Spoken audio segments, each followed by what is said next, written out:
Greetings, bearers of the Martian Code. You are the vanguard of evolution, those who break through the walls of reality so others can pass through.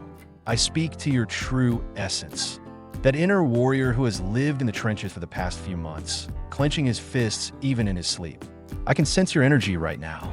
It smells of hot metal, ozone after a thunderstorm, and the heavy tang of dried blood. This is the scent of war, which has become your home. You have forgotten what peace looks like. Your muscles are like stone, your jaws are clenched to a grinding sound, and your eyes scan the perimeter for threats every 3 seconds. But today, I am here to deliver an urgent dispatch from the Celestial Chancellery, weapons to the ground. Let's take an honest look at the hell you've been through. This wasn't just a rough patch, but a planned karmic siege. Saturn was testing your spine to see if it would break. You felt as if you were being crushed by a concrete slab. Blows rained down from all sides. Finances were crumbling, plans were falling apart. Your health was flashing red. But the worst thing was the people. You faced betrayal of the most vile kind. Those you considered your backbone showed their bestial grins. They whispered behind your back, devalued your victories, and preyed on your strength. You lived surrounded by enemies, surviving on pure rage and stubbornness. You drank this cup of poison to the dregs. But listen to this ringing silence. The astrological mechanics have performed a tectonic shift. Your ruler, Mars, has emerged from the affected area and formed a triumphant aspect, royal castle, to Pluto. The act of surrender of your enemies has been signed in the heavens. The scales of justice have crashed in your favor. Right now, an energetic execution of those who wished you harm is taking place. The law of conservation of energy has worked like a guillotine. All the negativity directed at you has hit your armor and ricocheted back to their senders. They are losing luck, status, and peace. They are kicking themselves, looking at your invulnerability. You have won this war. The battlefield is cleared. The spoils are yours by right of the strong. However, it is here that a deadly mental trap awaits you, trench truth syndrome. You have become an adrenaline junkie. Your nervous system has forgotten how to live in peace. Silence frightens you more than cannon fire. You believe this is the calm before the storm, and you are looking for a catch. The mistake you could make now is to continue the war after victory. You risk attacking loved ones or destroying yourself with suspicion, looking for enemies where there are none. Your untapped fighting power could turn into autoaggression, damaging your health or causing injury. Realize, the war is over. You are not a soldier in the mud. You are a monarch on a throne.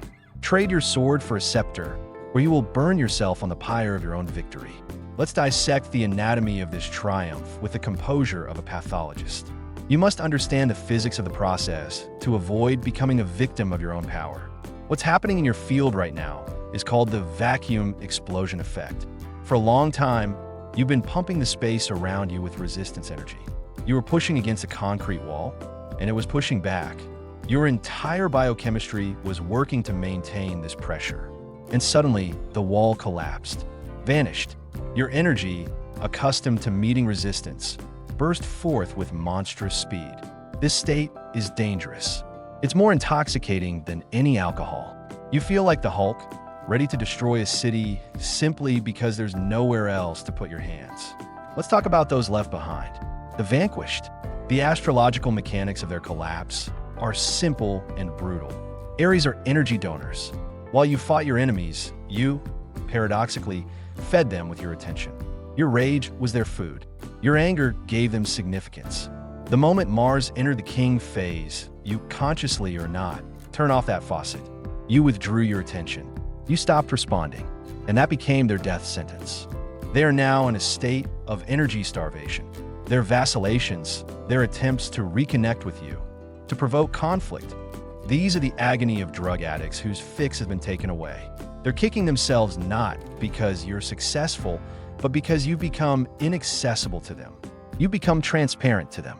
You've entered a different league, where their existence simply flies under the radar. The physical symptoms of this phase can be frightening if you're unaware of their nature. Your body is currently undergoing a severe decalibration. You may experience sudden hot flashes, especially in the face and chest. This is Mars burning off the remaining cortisol. You may shake like you have a fever for no apparent reason. These are microspasms that have been festering in your muscles for years. You may wake up at 4 a.m. with the urge to run a marathon or smash dishes. This is normal. This is war withdrawal. Your main task is not to numb this state with pills or alcohol. Let this fever out. If your body wants to shake, let it. If it wants to scream, go into the woods or into the car and scream. You must puke out the war to make room for peace. Strategy for dealing with the defeated. Silence mode. Now that your enemies are weakened, they will most likely try to crawl to you with a white flag. They may start liking your photos, sending greetings through acquaintances, or even calling with fake apologies. Warning, this is a trap. This is not repentance. This is reconnaissance in force. They want to see if there's still a button left in you that can be pressed. Your reaction should be 0. Don't block them. That's also a reaction. Don't respond rudely. Don't accept apologies. Ignore them completely. Look through them as if through glass. For Aries, there's nothing more frightening than indifference. And it's precisely with indifference that you'll finish them off completely. Your silence is louder than a cannon shot to them. It says, "You no longer exist for me. You're dust." Your psychology is currently at risk due to the loss of an external enemy. Aries is defined by confrontation. I fight, therefore I exist. When the enemy is defeated, you risk losing your sense of purpose. You may feel a strange emptiness, a depressive rebound amidst external success. I won. So what next? You ask yourself. This vacuum must be filled immediately, otherwise it will be filled with new problems. You need a sublimation of war. Find yourself a peaceful enemy. This could be sports, conquering your excess weight or record, business, destroying competitors with numbers, not intrigue, or renovation, tearing down old walls to build new ones. Focus your nuclear reactor on matter, not people. Transform aggression into productivity. Build your empire with the same ferocity with which you defended your trench. Remember, now you have the right of the first night to any opportunity. The universe has opened the floodgates for you. Any initiative you launch in the coming days will have the inertia of an armored train. But this train must not derail. Manage your anger. Your aura is so dense and hot right now that you can burn people with a simple touch or glance. Be careful with those you love. You are now a walking nuclear reactor without a protective casing. Warn your loved ones. I'm cooling down after the fight now. Don't touch me. I might electrocute you. That's fair. This is royal. You're not apologizing for your power. You're simply warning about safety precautions when around the Emperor. Now that the smoke of battle has cleared and you stand amid the ruins of the old world, you face a task that, for Aries, is more difficult than war itself. This task is managing conquered territory. You're brilliant at capturing, penetrating, and taking it away. Were you able to hold on to it? Astrological statistics are relentless. 80% of Aries lose the fruits of their victory within the first 2 weeks after triumph. Why? Because you're sprinters, not marathon runners. You're accustomed to short, explosive bursts of energy. The long, monotonous work of taking inventory of trophies bores and irritates you. And that's where the devil lies. The universe will now overwhelm you with resources. It will be like a dam bursting. Offers, money, attention, new projects, all of it will pour in. And if you don't shift your consciousness from invader mode to architect mode, this flood will simply wash you away. Let's examine the mechanics of the golden storm approaching you. The aspect of Mars and Jupiter has one insidious feature. They expand your ego to the size of a galaxy. You begin to believe you are immortal, that you can do anything, that resources are endless. This is a state of effective grandeur. In this state, you are capable of making fatal financial mistakes. You might blow a large sum on a momentary whim, simply to demonstrate your status. You might sign a contract without reading the fine print, because kings don't haggle. Stop. Right now, your greatest threat is your own generosity. The impulsiveness that saved you in battle, where you had to strike first, will lead to bankruptcy in peacetime. Introduce the 48-hour rule. No decisions about spending, investments, or partnerships until 2 days have passed. Cool your head.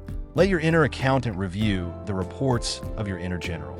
The second thread of the new reality is the retinue. Victory smells sweet, and flies flock to its scent. Suddenly, people will appear around you who weren't visible when you were bleeding in the trenches.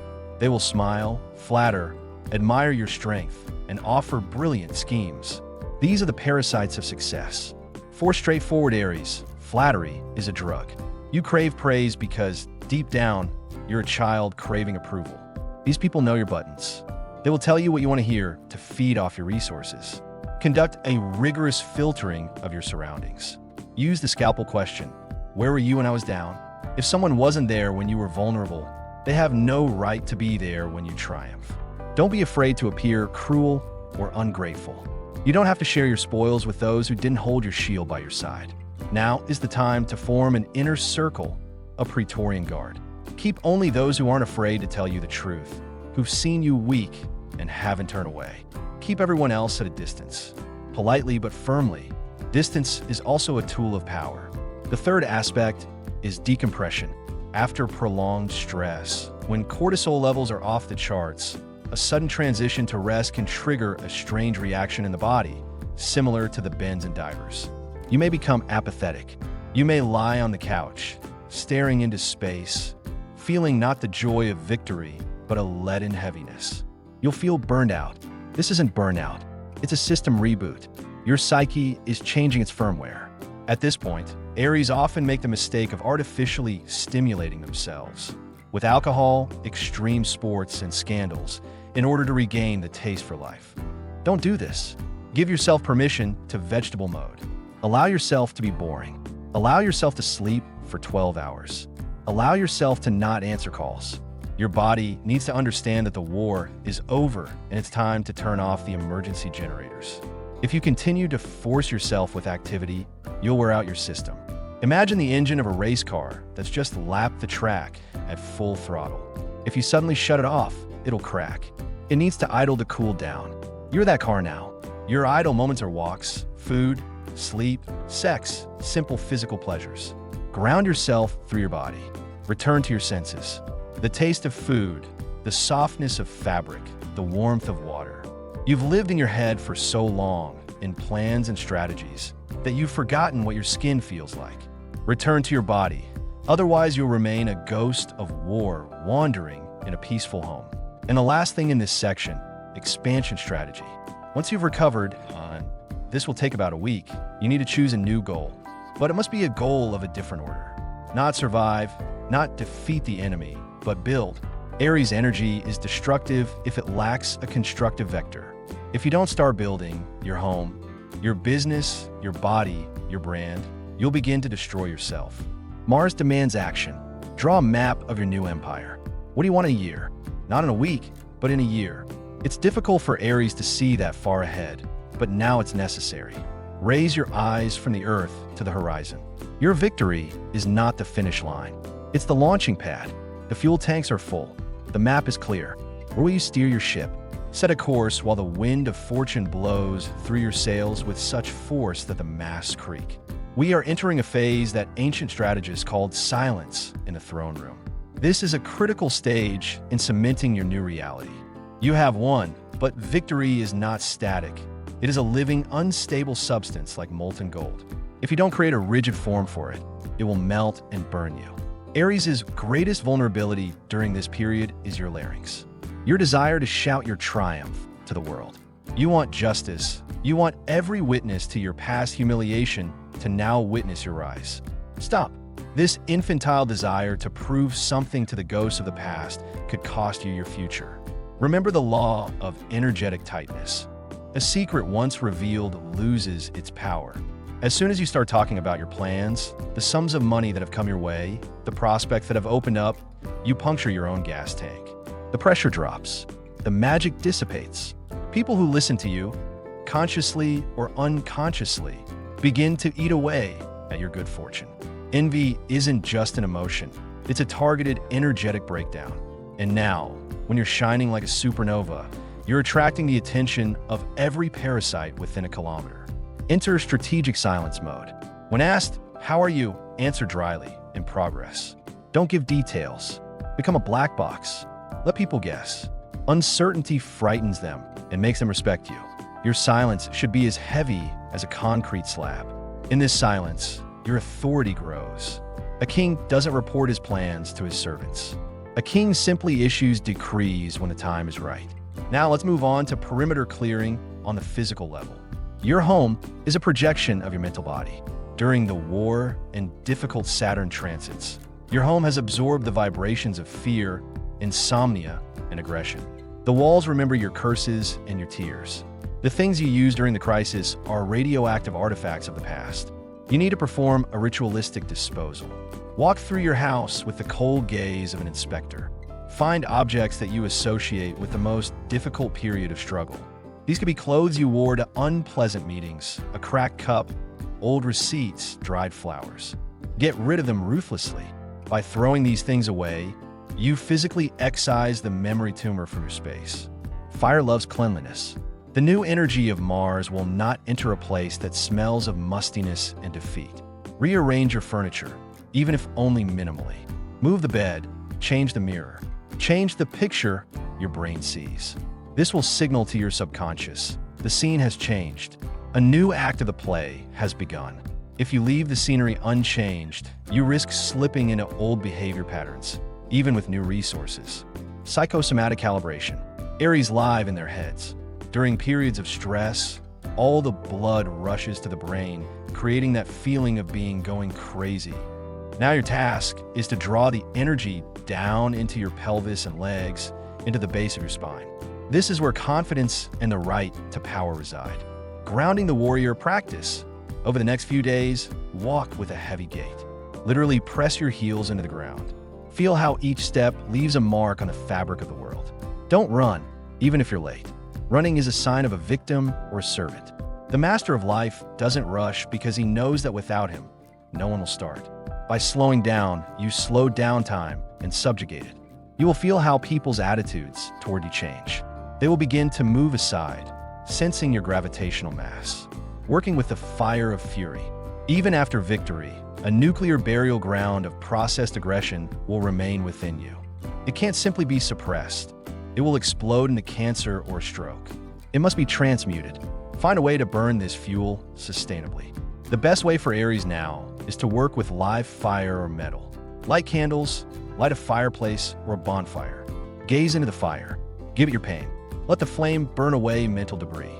Or go to the gym and lift weights. By lifting weights, you sublimate the heaviness of life. Every kilogram you lift is your victory over the gravity of fate. Transform your anger into muscle, into a beautiful body, into a steel frame. Your body is the only armor that is always with you. Make it impenetrable not for war, but for beauty and vitality. And the final warning in this section, beware of false gods. In the euphoria of victory, you may be tempted to find yourself a new idol, a guru, a mentor to whom you'll bring your trophies in exchange for wisdom. Aries is a sign that gets carried away. Don't do this. You are now your own prophet. Any outside authority will only limit you. No one knows how to manage your empire better than you.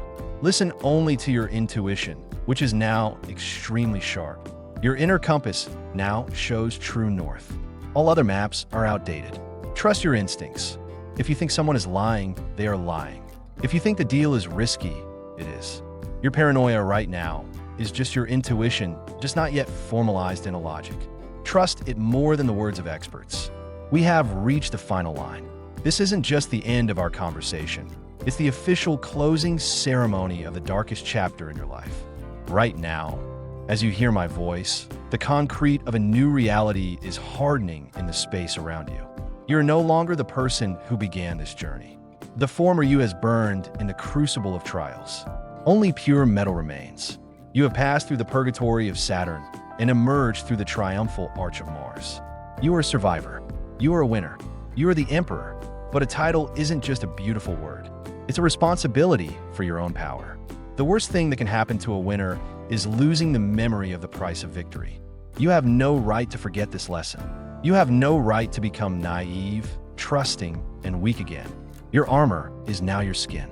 You must wear your power with the naturalness of a predator who doesn't roar without reason, because the whole jungle already knows who's boss. Your aura should convey a calm threat. Leave me alone, and we will live in peace. Touch me, and you will burn. This is not aggression. It is sovereignty. Ritual, fire seal. Aries is a child of fire. Water will not wash away your pain. Air will not dispel your worries. Only fire can put an end to this war and seal the gates of the past. This ritual is necessary for your brain to physically register the fact of victory. 1. Materialization of the enemy. Take a piece of paper. This time, no gadgets, just paper. Write on it everything that has tormented you in recent months. The names of enemies, the amounts of debt, your fears, your illnesses, your humiliations. Write everything down, squeezing out this pus with ink. Don't mince your words. The paper will endure your rage. Write until there is emptiness left inside. 2. The act of burning. Find a safe place, an iron tray, a sink, an outdoor campfire. You'll need a live fire, matches, or a lighter. Matches are best. Sulfur is the element of Mars. Light this leaf. Watch the fire consume your problems. This isn't a metaphor. At the quantum level, fire breaks energetic bonds. Watch the flames until the paper turns to black ash. At this point, imagine the lead cloak you've worn for years falling from your shoulders. 3. Assigning power. When the ashes have cooled, wash them off with water or scatter them in the wind, saying the debt is paid. The war is over. I am free. Then, clench your right hand into a fist, the gesture of Mars. Feel the strength in your forearm. Say to yourself, everything that was my enemy has now become my strength. Now that you've cleared the beachhead, remember the most important rule of your new reign. Don't look back. In mythology, those who looked back upon leaving hell lost everything. Your enemies are left behind. Their barks, their curses, their attempts to bring you back. All this sounds from the underworld from which you've emerged. If you turn your head, you'll re-establish eye contact with them and give them energy. Look only forward. There, for you, is the horizon, bathed in the gold of dawn. There, for them, is the eternal darkness of your shadow. Leave them where they belong. In the past, your greatness is now undeniable. The stars have formed an honor guard. The planets have bowed their heads. The universe awaits your first command. What will it be? To build? To love? To grow rich?